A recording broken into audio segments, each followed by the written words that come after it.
So once again welcome back to all of you. आज के lecture में हम देखेंगे क्लास 8 मैथमेटिक्स से chapter number 16 which is playing with numbers. So आज का जो लेक्चर है वो आपका इंट्रोडक्शन पार्ट रहेगा एक्सरसाइज 16.1 का। सो इस इंट्रोडक्शन पार्ट में हम सबसे पहले देखेंगे general form of any number. So किसी भी नंबर की जो जनरल फॉर्म है वो क्या हो सकती है, हम उसी को आज देखेंगे। यहाँ पे फॉर एग्जाम्पल हमारे पास एक नंबर है 37। सो इंस्टेड ऑफ 3 अगर हम लेते हैं ए और इंस्टेड ऑफ 7 अगर हम लेते हैं बी। सो मतलब 3 की जगह पे अगर हम ए लिखते हैं और 7 की जगह पे अगर हम बी लिखते हैं फॉर एग्जाम्पल ठीक है। ओके लीव दिस, पहले आप इसको समझो। ये है 37, तो 37 के बदले हम यहाँ पे लिख सकते हैं 30+7, बिकॉज 30+7 में क्या होता है 37 ही होता है। सो अभी यहाँ पे देखें 30 के बदले हम लिखेंगे 10 multiplied with 3, because 10 into 3 is 30 plus 7 साथ में अपने। अब final this is 10 multiplied with 3। सो 3 के बदले यहाँ पे क्या है ए, तो हम 3 के बदले यहाँ पे लिखेंगे ए, प्लस 7 के बदले है यहाँ पे बी, तो हम लिखेंगे यहाँ पे b. That means this is 10 multiplied with a is 10a plus b. So general form for any two numbers is 10a plus b. लेकिन डिपेंड करता है, अगर आपने ए की जगह पे सपोज ए आपने इसको दे दिया और बी आपने इसको दे दिया, तो आपका फिर यहाँ पे क्या हो जाएगा 10b प्लस ए, क्योंकि फिर 3 की जगह पे क्या आ जाएगा बी, तो यहाँ पे 3 की जगह पे फिर बी आ जाएगा, फिर 10b प्लस यहाँ पे 7 की जगह पे फिर 10b प्लस ए, तो वो भी इसकी जनरल फॉर्म हो सकती है। ये प्लेस वैल्यू के ऊपर डिपेंड करता है कि आप किस नंबर को आप क्या देंगे, ठीक है। सो ये था general form for any two numbers is 10a plus b और 10b प्लस ए। बट अब यहाँ पे क्वेश्चन ऐसा होता है कि सिर्फ दो ही नंबर्स का क्या, अगर हम दो से ज्यादा नंबर्स का देखते हैं, फॉर एग्जांपल अगर हम 3 नंबर्स की अगर हम जनरल फॉर्म चेकआउट करेंगे, for example we have a number 4 9 7। अब इसकी जनरल फॉर्म क्या क्या हो सकती है? So this is A, this is B and this is C. So अब इस नंबर की जनरल फॉर्म क्या हो सकती है वो आप देखिए। 497 के बजाय हम लिख सकते हैं 400 प्लस 90 प्लस 7, बिकॉज ये भी उसी के बराबर है 497। तो instead of 400 can we write 100 multiplied with 4, because 100 multiplied with 4 is 400. So instead of 90 we can write 10 multiplied with 9 plus last with 7, because 10 multiplied with 9 is 90. Clear? So now this is 100 multiplied with 4. So 4, instead of 4 we can write a, plus 10 multiplied with 9, 9 के बदले हम यहाँ पे लिखेंगे b, plus 7 के बदले यहाँ पे 7 के बदले आ गया c। अब देखिए आप इसका final step. So this is 100 into is 100a plus 10 into b is 10b plus last पे c। That means general form for 3 digit number is 100a plus 10b plus c। लेकिन ये डिपेंड करता है, अगर आपने ए बी सी अगर इस side से दी दी ये ए ये बी ये सी या ए सी बी कुछ भी, तो उसी तरीके से इसका जो अल्फाबेट्स है वो इसके रीअरेंज हो जाएंगे। बाकी इसकी जनरल फॉर्म इसी तरीके से रहेगी 100a प्लस 10b प्लस सी, सिर्फ ए बी सी चेंज हो सकता है। सपोज अगर आपने यहाँ पे ले लिया सी, तो यहाँ पे आ गया 100c, यहाँ पे आ गया ए तो आ गया 10a, फिर लास्ट पे आ गया बी हो गया लास्ट में बी, तो इस तरीके से चेंज हो सकती है, प्लेस वैल्यू के ऊपर डिपेंड करता है। सो ये था हमारा जनरल फॉर्म का concept for any 2 digit number और 3 डिजिट नंबर्स। सो अब हम इसमें देखेंगे कुछ एग्जांपल्स जो आपकी 16.1 को, जो एक्सरसाइज है 16.1, उसको आपको समझने में काफ़ी ज़्यादा हेल्प करेंगे। सो आप उनको बहुत ही ध्यान से आप उसको समझिएगा। So now coming to example 1। सो ये कुल मिला के 4 एग्जाम्पल्स हैं, आपको इनको अच्छे तरीके से अंडरस्टैंड करना पड़ेगा, क्योंकि आपको अगर 16.1 एक्सरसाइज अच्छे तरीके से अंडरस्टैंड करनी है। तो यहाँ पे पहला देखिए आप, यहाँ पे क्या है 4a प्लस 9a, फिर यहाँ पे CB3, दैट मीन्स यहाँ पे ABC। तो हमें यहाँ पे ये जो अल्फाबेट्स दिए, कुछ लेटर्स दिए, हमें इनके लिए नंबर्स ढूंढने कि यहाँ पे क्या नंबर हो सकता है जिसकी वजह से ये पूरा ठीक हो जाएगा। सबसे पहले हमारे पास देखिए, हमारे पास जो नंबर्स हैं वो हैं 0 to 9। सबसे पहली बात 0 1 7 8 एंड 9। तो इन नंबर्स में से कोई ना कोई जो नंबर है वो इनमें आएगा ए बी और सी की जगह। सबसे पहले देखिए, अगर हम यहाँ पे 0 रखते हैं ये वाला नंबर, तो यहाँ पे 0, यहाँ पे प्लस है ना, तो इसको प्लस करना है। तो 0 + 8 इज 8, बट यहाँ पे तो 3 है, दैट मीन्स 0 को हम यहाँ पे नहीं रख सकते। अब अगर ए की जगह पे अगर हम 1 रखते हैं तो 1 + 8 हो गया 9, बट यहाँ पे तो 3 है, 1 भी नहीं रख सकते। अगर हम 2 रखते हैं, 2 + 8 इज 10, तो यहाँ पे 0 आना चाहिए कहीं ना कहीं, फिर हम एक कैरी ले जाते हैं, बट यहाँ पे 0 नहीं है, यहाँ पे तो 3 है, दैट मीन्स 2 भी है। अगर हम 3 रखते हैं, यहाँ पे 3 और 8 हो गया 11, दैट मीन्स यहाँ पे 1 होना चाहिए कहीं ना कहीं, तो हम एक कैरी इसमें दे देते, बट यहाँ पे 1 भी नहीं है तो 3 है, तो दैट मीन्स 3 भी यहाँ पे नहीं आएगा। दैट मीन्स अगर हम 4 देते तो 4 और 8 हो गया 12, यहाँ पे 2 होना चाहिए 1 अगर कैरी आ रहा है तो, लेकिन 2 नहीं है 3, तो 4 से तो नहीं हो रहा। अब अगर हम 5 को चेक करते हैं, देखिए यहाँ पे, सो 5 and 8 इज 13, 3, दैट मीन्स 5 से हमें यहाँ पे 3 आया, तो इसी नंबर में से हमें कोई ना कोई मिलेगा। यहाँ पे देखिए, यहाँ पे 5 और 8 आ गया 13, तो यहाँ पे हमें क्या देना है 5, 5 और 8 आ गया 13, ए की जगह पे हमने 5 रख दिया, वो 13, 1 आ गया कैरी, 13 था ना, 1 कैरी आ गया, वो गया इसमें, तो 4 और 1 5, 5 and 9 आ गया 14, दैट मीन्स 4 and 1, ठीक है। सो बी की जगह पे आ गया 4 और सी की जगह पे आ गया 1, टेंशन मत लो, अब ऐसे ऐसे एग्जांपल्स हम और भी देखेंगे, आपको ये अंडरस्टैंड होता रहेगा। सो ए का वैल्यू किसके बराबर आएगा, A equal to 5, B equal to 4 and C equal to 1। सो ये थी आपकी पहली एग्जांपल। तो हम इसमें देखेंगे हम second example. Coming two example second है 2ab फिर प्लस ab1, नीचे आंसर है b18। सो ऐसा क्या नंबर हम देखिए, ए बी को या 2a को आप फॉरगेट करें, पहले आप इसको फुलफिल करो।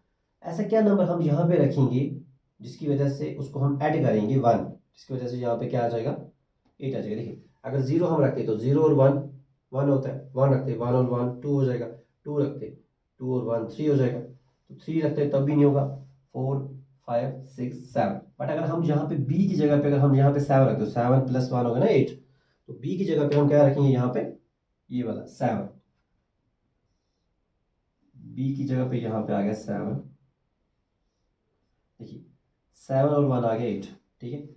अब a की जगह पे हम ऐसा क्या रखें जिसकी वजह से हम b को ऐड करें तो उसके पास 1 आएगा, क्योंकि b कितना है, b यहाँ पे 7 आ गया। सो इसको आप कंसिडर कर लो कि ये यहाँ पे 7 के बराबर है, क्योंकि ये हमें ऊपर आ गया यहाँ पे। अब हम इसका वैल्यू चेंज नहीं करें बिकॉज b और b सेम है।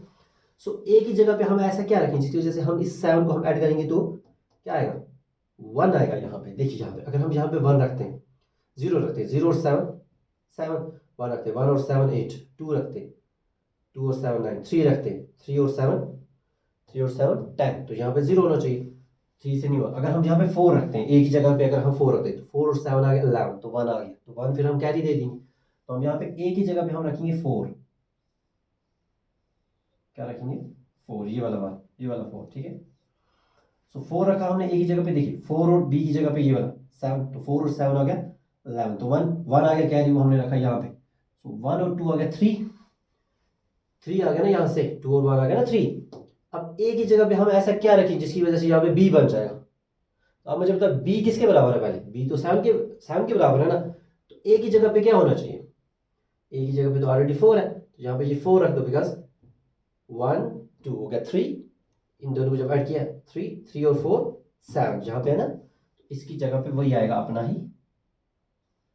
4 जो ऊपर है यहाँ पे, वही हम देंगे यहाँ पे, क्योंकि ए सेम। तो यहाँ पे क्या आएगा, दिस इज 3 और 4, यहाँ पे आ गया हमारे पास 7, so this is required answer.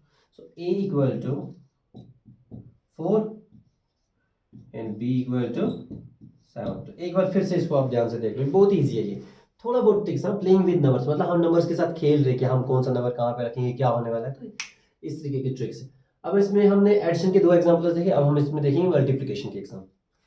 तो कमिंग टू एग्जांपल थर्ड है 1a मल्टीप्लाइड विथ a, ये इस तरीके से है 1a मल्टीप्लाइड विथ a, मतलब इस a को a के साथ मल्टीप्लाई और a को 1 के साथ मल्टीप्लाई। देखिए इन्हीं नंबर्स में से कोई एक नंबर हमें a की जगह पे लेना, जिसकी वजह से ये आंसर है। देखिए अगर यहाँ पे हम 0 लेते हैं, सो 0 × 0, ये भी 0 लेना पड़ेगा क्योंकि a सेम है, तो 0 इंटू 0 इज 0, ये भी 0 आ गया, ये भी 0 आया, ये भी 0 आया, ये भी 0, दैट मीन्स कंप्लीट, ये कंप्लीट हो गया। बट जब हम इस 0 से इसको मल्टीप्लाई करें 0 इंटू 1, क्योंकि इसको इसके साथ भी मल्टीप्लाई, इसको अगर इसके साथ है, इसको इसके साथ है, या इसको इसके साथ है, तो इसको इसके साथ ही मल्टीप्लाई है ना। सो a इंटू 1, सो यहाँ पे 0 था, 0 इंटू 1 इज 0, बट यहाँ पे तो 9 है, दैट मीन्स 0 तो पूरा नहीं हो।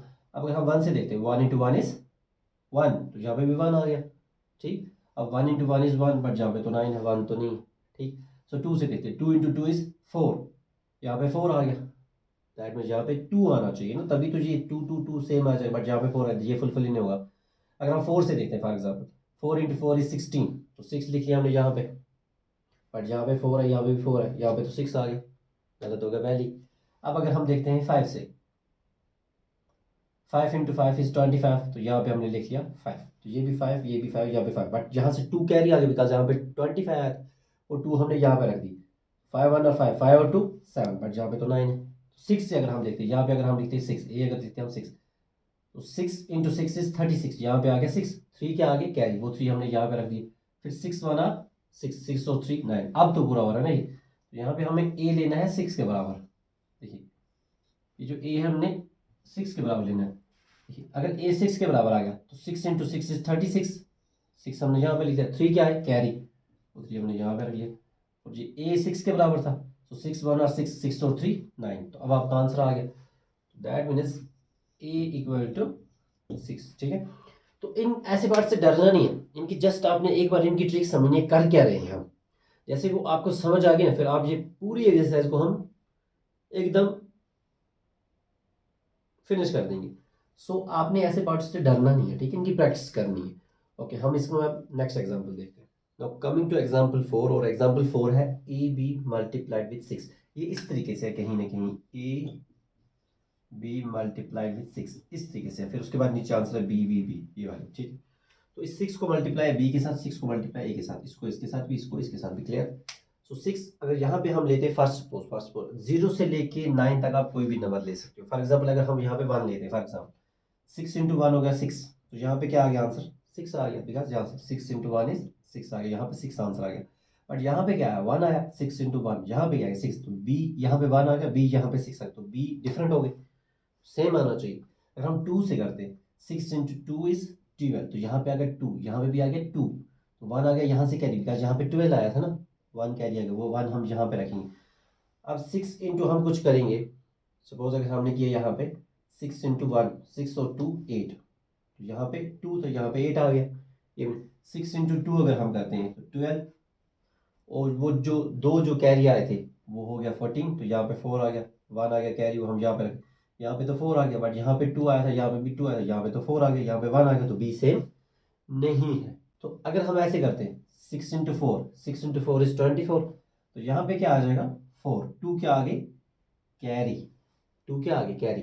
अब अगर अगर हम ऐसे करते हैं 6 इंटू 4 होगा 24, 24 और 2 आ गया 26, बट यहाँ पे तो 6 आ गया, 2 कैरी आ जाएंगे, वो यहाँ पे आ जाएंगे, तो बी यहाँ पे 6 आ गया, यहाँ पे 2 आ गया, बट यहाँ पे क्या आया था 4 आ गया था, यहाँ पे क्या आया था 4 आ गया था, दैट मीन्स उससे नहीं होगा। तो 6 को हम किससे मल्टीप्लाई करेंगे 6 से, अगर हम 6 इंटू 6 हो गया 36, दो जो कैरी आए थे वो भी हम ले लेंगे, बट वो जो दो कैरी आए थे 36 प्लस वो दो जो कैरी आए थे, 2 जो कैरी आए थे हो गया 38, तो यहाँ पे फिर 8 आ गया, 3 यहाँ पे आ गया, दैट मीन्स यहाँ पे 4 आया था, यहाँ पे भी 4 आया था, यहाँ पे 8 आ गया, यहाँ पे 3 आ गया, तो नहीं हो पाएगा। तो हम क्या करेंगे 6 इंटू 7 होगा 42, 42 और जो 2 कैरी आए थे होगा 44, 4 हम यहाँ पे लिख लेंगे, हो गया। ओके फाइनली, तो बी को हमने किसके बराबर लिया 4 के बराबर लिया, देखिए यहाँ पे।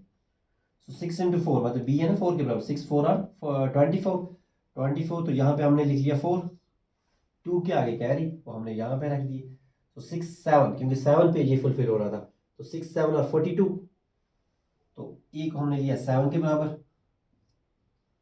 तो 6 7 और 42, 42 और ये वाले 2 हो गए 44, तो ये वाला 4 और ये वाला 4, देखिए बी आ गया, यहाँ पे भी 4, यहाँ पे भी 4, यहाँ पे 4, यहाँ पे भी 4। किस कब आया जब हमने ए को लिया 7 के बराबर और बी को हमने लिया 4 के बराबर, तो ये पार्ट आपका फुलफिल हो गया, ठीक है। यू माइट बी थिंकिंग ये बहुत ज़्यादा डिफिकल्ट है, बट ऐसा कुछ भी नहीं है, ठीक है। जब आप एक्सरसाइज में आओगे ना इससे इजी पार्ट्स आपको वहाँ पे मिलेंगे। ये टफ कंसेप्ट में आपको इसलिए दिखा रहा था ताकि वो वाले जो पार्ट है वो आपको इजी लगे, वहाँ पे तो आपको बहुत इजी मिलेंगे, ठीक है। जस्ट एक एक मिनट का वो सोल्यूशन है उनका। तो आई होप ये आपने अंडरस्टैंड किया होगा। नेक्स्ट लेक्चर में हम देखेंगे exercise 16.1। Thanks for watch, bye bye.